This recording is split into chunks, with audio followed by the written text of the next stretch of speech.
Assalamualaikum warahmatullahi wabarakatuh.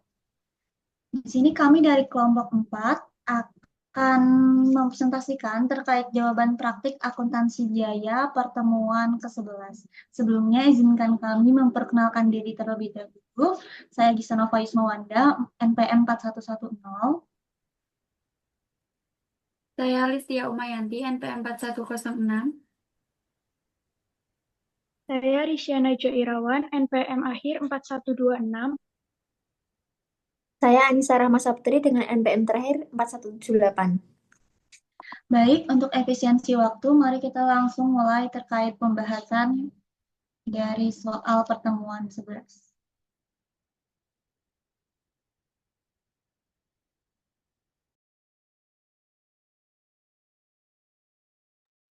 Baik, untuk yang pertama itu, bila penjualan produk sampingan itu diperlakukan sebagai pendapatan lain-lain.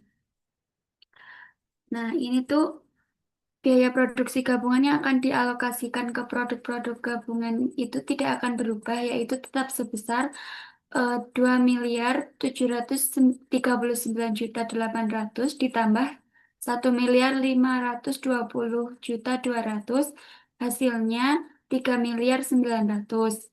Dan untuk nilai penjualan barang sampingannya yaitu 40.000 ton dikali dengan 10.000 dikurangi 2.500 sama dengan 40.000 dikali dengan 7.500 sama dengan 300 juta. Untuk jurnalnya yaitu tanggal 31 Mei 2016, kas didebit sebesar 300 juta dan pendapatan lain-lain dikredit sebesar 300 juta. Untuk yang nomor dua yaitu apabila penjualan produk sampingan itu diperlakukan sebagai tambahan pendapatan penjualan. Biaya produksi gabungan yang akan dialokasikan ke produk-produk gabungan itu juga tidak akan berubah, yaitu tetap sebesar 2.739.800.000 ditambah 1.520.200.000. Hasilnya 3.900.000. Nilai penjualan barang sampingannya itu sama 40.000 ton dikali dengan 10.000 dikurangi 2.500 sama dengan 40.000 ton dikali dengan 7.500, hasilnya 300 juta.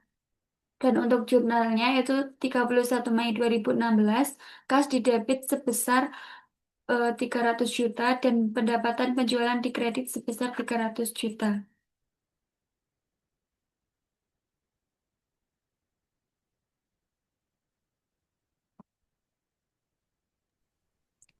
Dan untuk yang selanjutnya yaitu pertanyaan nomor 3, yaitu bila perusahaan melakukan penjualan produk sampingan setelah dikurangkan dengan biaya-biaya lain terkait sebagai pengurang beban pokok penjualan, berapakah biaya produksi gabungan yang akan dialokasikan ke produk-produk gabungan? Buatlah jurnal untuk transaksi penjualan tersebut. Nah, untuk jawabannya sendiri yaitu bila penjualan produk sampingan diperlakukan sebagai pengurang harga pokok penjualan, yaitu biaya produksi gabungan yang akan dialokasikan ke produk gabungan tidak akan berubah, yaitu tetap sebesar 2.739.800.000 ditambah dengan 1.520.200.000. Itu diperoleh dari mana? Diperoleh dari buku praktikum akuntansi biaya pada halaman 81, yaitu biaya produksi proses 1 ditambah biaya produksi proses 2, yaitu menghasilkan 3.900.000.000. Lalu nilai penjualan barang sampingan yaitu 40.000 ton dikali dengan 10.000 dikurangi 2.500 sama dengan 40.000 ton dikali 7.500 sama dengan 300 juta. Nah, untuk jurnalnya sendiri yaitu pada tanggal 31 Mei 2016, yaitu kas didebit sebesar 300 juta dan beban pokok penjualan dikredit sebesar 300 juta. Dan untuk pertanyaan nomor 4, yaitu bila perusahaan memperlakukan penjualan produk sampingan setelah dikurangkan dengan biaya-biaya lain yang terkait sebagai pengurang biaya produksi gabungan sebelum alokasi, berapa biaya produksi gabungan yang akan dialokasikan ke produk-produk gabungan? Buatlah jurnal untuk transaksi penjualan tersebut. Nah, untuk jawabannya sendiri yaitu nomor 4, bila penjualan produk sampingan diperlakukan sebagai pengurang biaya produksi gabungan, yaitu biaya produksi gabungan yaitu udah tertera di perhitungan sebelumnya, yaitu biaya produksi proses 1 ditambah biaya produksi proses 2 yaitu sebesar 3.900.000 dikurangi biaya produksi sampingan yaitu udah dihitung juga di atasnya yaitu sebesar 300 juta yaitu diperoleh dari 40.000 galon atau ton itu dikali 10.000 dikurangi 2.500 sehingga menghasilkan 300.000. Nah, biaya produksi gabungannya yaitu sebesar 3.900.000 dikurang 900 juta dikurangi 300 juta menghasilkan 3.600.000 juta. Nah, untuk jurnalnya sendiri yaitu pada tanggal 31 Mei 2016 yaitu terdapat kas di debit sebesar 300 juta dan persediaan barang dalam proses yaitu 300 juta di kredit.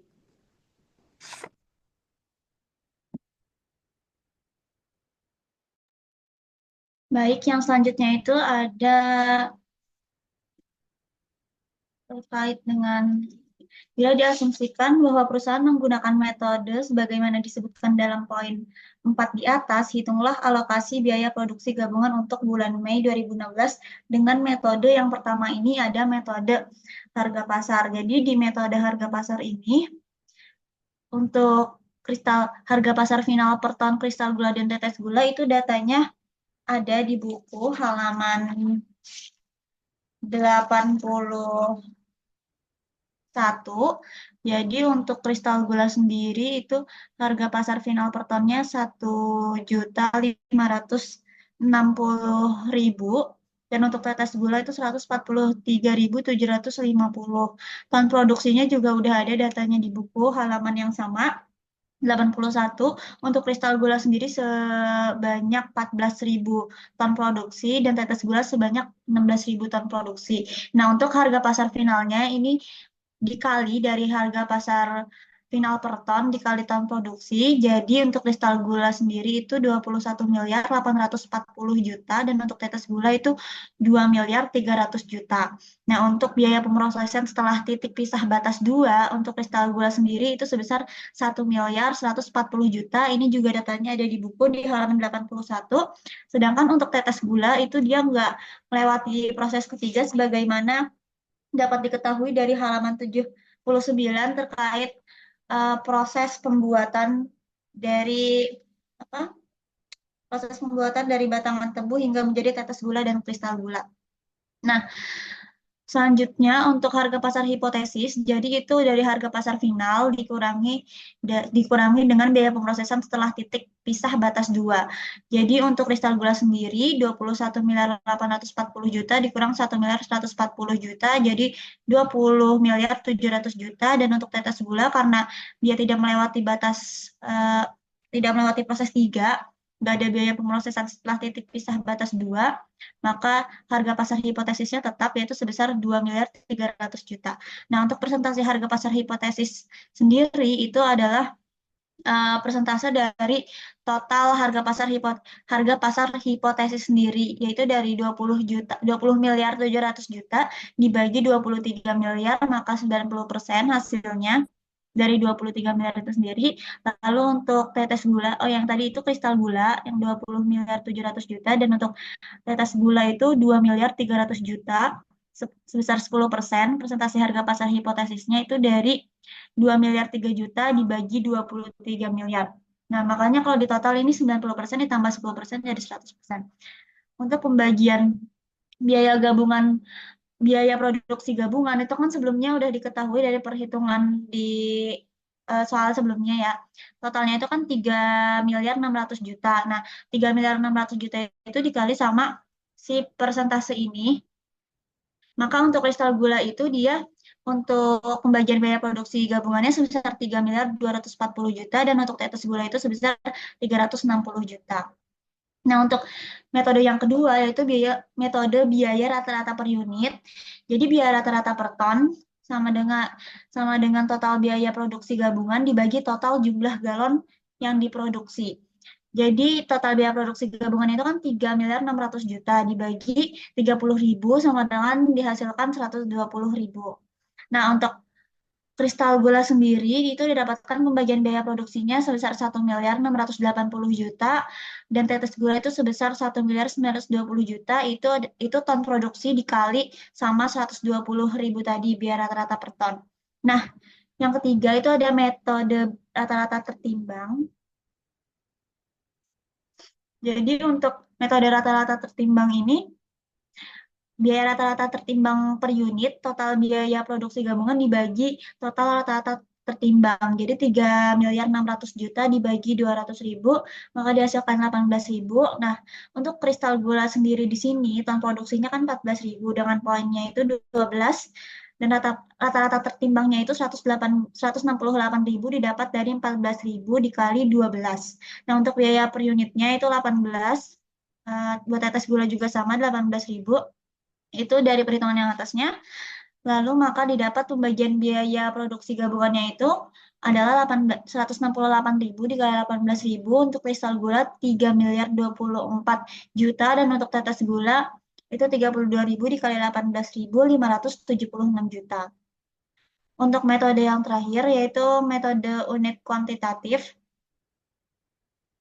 Untuk kristal gula sendiri itu ton produksinya 14.000. Jadi untuk yang kuantitatif ini rumusnya ton produksi dibagi total ton produksi dikali pembagian dikali gabungan produk dikali biaya produksi gabungan. Nah, jadi untuk kristal gula sendiri itu pembagian biaya produksi gabungannya 1.680.000.000 dan untuk tetes gula 1.920.000.000.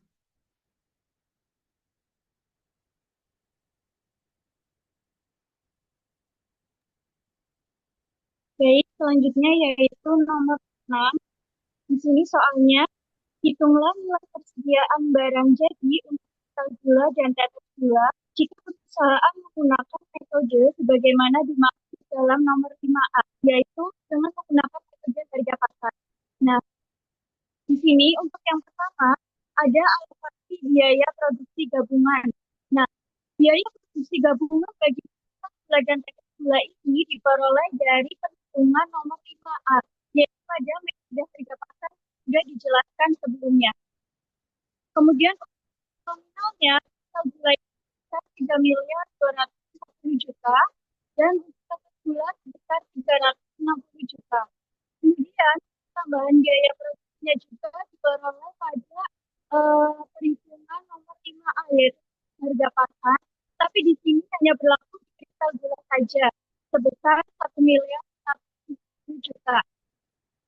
Kemudian untuk mengetahui total biayanya kita dapat tambahkan biaya produksi gabungan dengan tambahan biaya produksi. Untuk kristal gula total biayanya itu 3.240.000.000 dan maaf untuk total biaya kristal gula 4.380.000.000 dan gula total biayanya itu 360.000.000. Nah, kemudian jumlah ton yang diproduksi itu bisa dilihat pada data bisa dilihat pada buku K1 halaman 81. Untuk kristal gula jumlah ton yang diproduksi ada 14.000 dan untuk gula jumlah ton yang diproduksi itu ada 16. Nah, di sini kemudian total biaya akan dibagi dengan jumlah ton yang diproduksi, yaitu kristal gula yang 380.000.000 dibagi dengan jumlah ton yang diproduksinya, yaitu 14.000, menghasilkan nominal 312.807 rupiah. Dan untuk gula itu 360.000.000 dibagi 16.000 menghasilkan nominal sebesar 22.500. Kemudian selanjutnya yaitu perhitungan persediaan. Nah, untuk perhitungan persediaan ini datanya bisa dilihat pada halaman 81.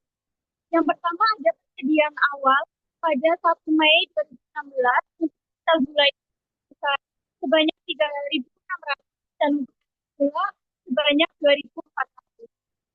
Kemudian untuk produksi selama bulan Mei, kristal gula itu produksi sebanyak 14.000 dan tetes gula produksi sebanyak 16.000. Nah, kemudian keduanya dari persediaan awal dan jumlah produksinya itu ditambah. Untuk kristal gula totalnya itu 17.000 dan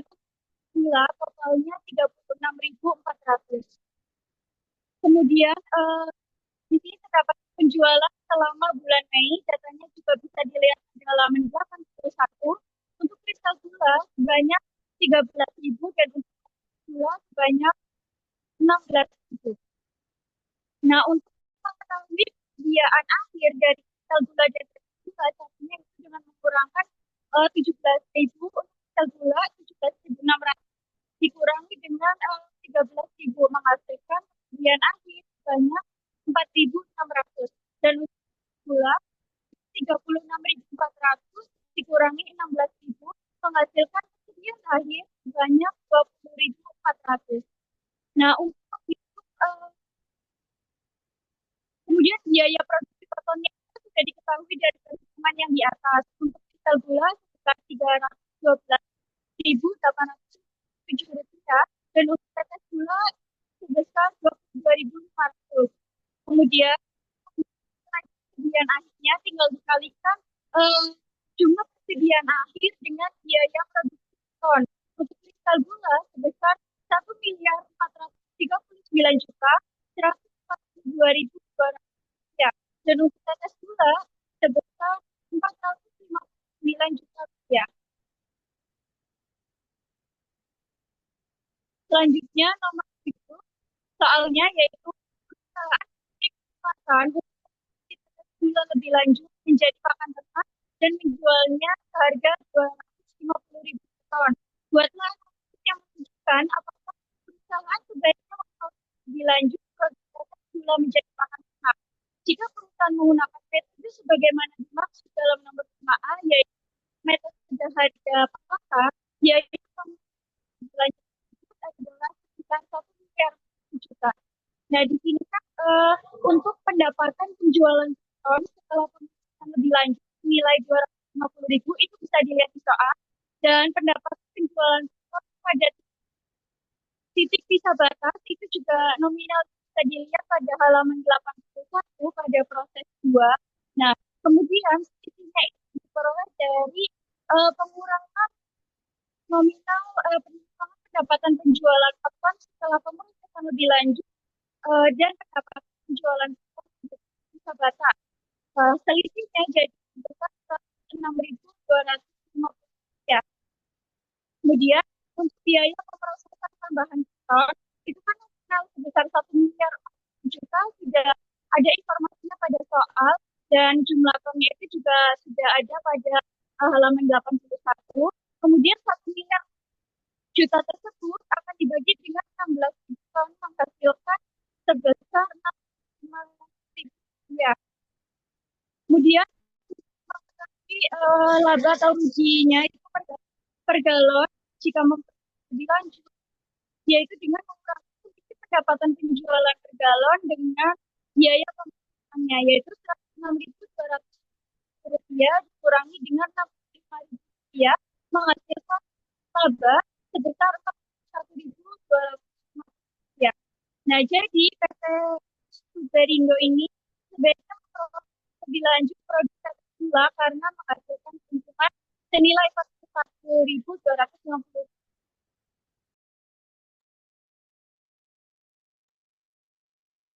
Baik, telah selesai presentasi jawaban dari kami terkait pertemuan ke-11. Kami mohon maaf apabila ada salah kata atau kendala dalam penyampaian karena kendala jaringan yang tidak bisa diprediksi. Terima kasih. Wassalamualaikum warahmatullahi wabarakatuh.